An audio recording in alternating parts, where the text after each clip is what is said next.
Graving with Izzy. There's Robert Smith and William Smith and their Egyptian-style crypt.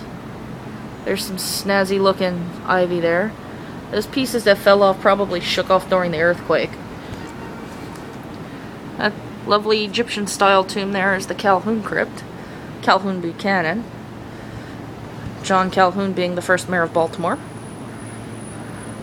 See under there, in that window, it's the catacombs. Church is built on top of a big chunk of the cemetery. There's a barrel vault. That other Egyptian-style one with the faces, that's the O'Donnell tomb. And we're gonna mush myself through here. Okay. Pyramid! Pyramid power!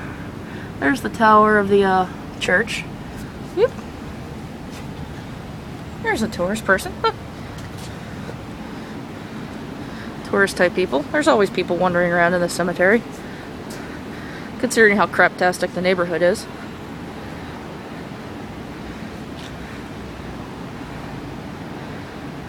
The funny thing about that crypt there that kind of looks like a house, the people that are buried there live literally next door in life. Reverend Patrick Allison, the first pastor of this particular church parish. David Poe, Sr. Edgar's grandpa, and a roundabout nifty guy. Here's where the Poe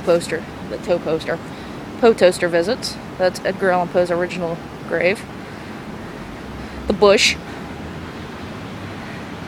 Over there where that gentleman standing is the grave of General John Stricker, hero of the Battle of North Point. It's a general plaque tomb.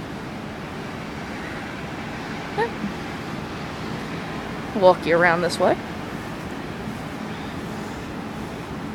Something smells like barbecue. Just thought I'd share that with you guys.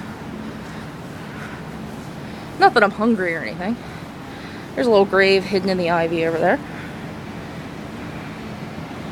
Walking down a little drainage ditch. If I trip and fall, no laughing. There's a cone! Look, there's a cone!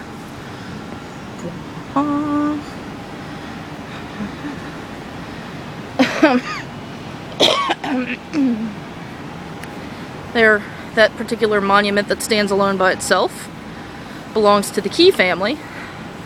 Don't be that impressed. Francis Scott Key had like 12 kids. You can't swing a dead cat in Baltimore without hitting a Key kid. These would be the children of Philip Barton Key. There's an epitaph for Philip there. He was killed in a duel with his wife's lover. Samuel Smith, Lieutenant Colonel, U.S. Army. Major General of the U.S. Army of the War 1812. All around nice guy. He smelled nice for his time.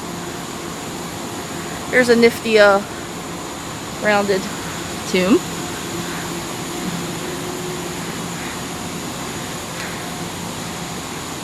Signer of the Declaration of Independence, James McHenry, and whom the fort McHenry is named for.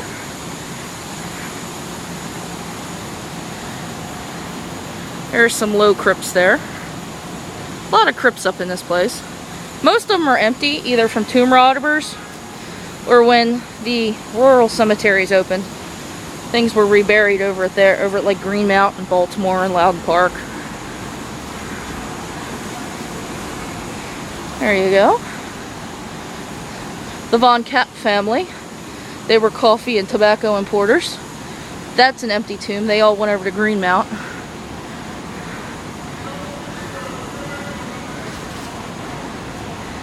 That building over there across on the other side of the cemetery is the VA hospital. Lots of crazy homeless vets hanging out in front of it if you hear their singing.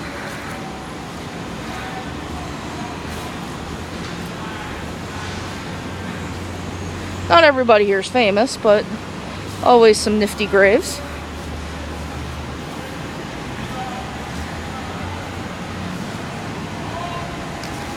Whoop! Fell in a hole. Colonel Nathaniel Ramsey was one of the first police commissioners here in Baltimore. Over here between these two little tombs is actually a crypt.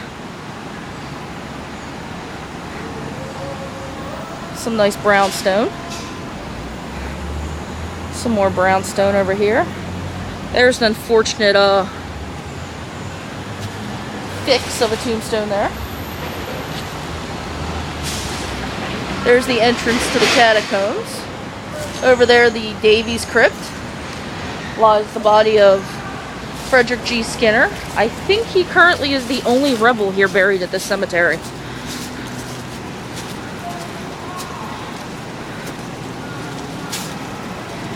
There we go.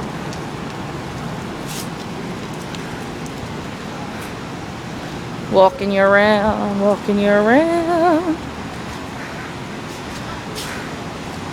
That just tells you about the Egyptian influence here at Westminster Burial Ground. The Gilmore Grave Crypt. Again, another half empty. I think maybe their black nursemaid is still there, and a couple of family members that weren't liked enough to be moved to Greenmount. Like giant pizza ovens, don't they?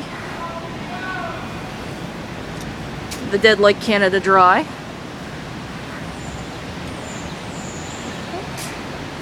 Really, they're kind of crammed in everywhere, because again, the church was built over top of it so they wouldn't have to be disinterred, moved outside the city.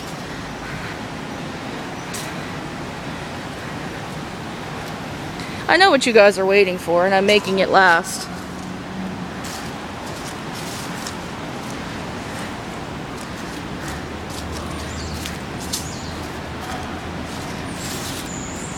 Here's plot number 148. That little tiny stone right there is the plot marker. Belongs to the Peachy family. They're just peachy. There's a fridge. Ha ha. See the thing there? It's all they're built over top of that. There's Purviance. The only thing note about him is he is a captain of industry, which is a nice way of saying pirate and slave trader. Robert Watson. And this is what you guys want. I know you guys. It's the Poe grave! The original, well, the famous one. Yay, Poe grave! And on that note, I end my tour.